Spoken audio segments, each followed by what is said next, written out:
आज आम्ही अंक तुमच्या भेटीला आलो आहे. मी आहे 2 2ची कसोटी.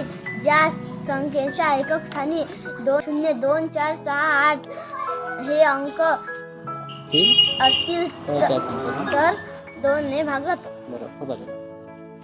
मी आहे 3 माझी कसोटी. ज्या संख्येतील सर्व अंकांच्या बेरजेला 3 ने भाग जात असेल तर त्या संख्येने 3 ने भाग जातो. मी आहे 4 माझी कसोटी. दिलेल्या संख्येच्या शेवटच्या 2 अंकाला जर 4 ने भाग केला तेव्हा केंद्राच्या संख्येला 4 ने भाग जातो. मी आहे 5 माझी कसोटी. ज्या संख्येच्या एकक स्थानी 0 आणि 5 असतील त्या संख्येला 5 ने भाग जातो. मी आहे 6 माझी कसोटी. दिलेल्या संख्येला 2 ने आणि 3 ने भाग जात असेल तर त्या संख्येला 6 ने निश्चित भाग जातो. मी आहे 7 माझी कसोटी.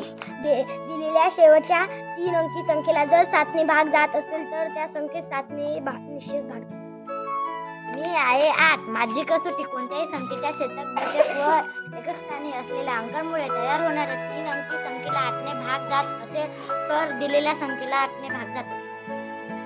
मी आहे 9 माझी कसोटी. दिलेल्या संख्येतील अंकाच्या बेरजेत आणि जर 9 ने भाग जात असेल तर त्या संख्येला 9 ने भाग जातो.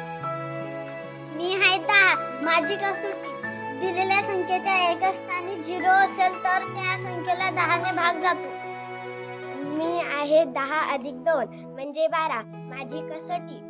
त्या संख्येला 3 ने आणि 4 ने भाग जात असेल तर त्या सर्व संख्येत 12 ने सुद्धा भाग जातो.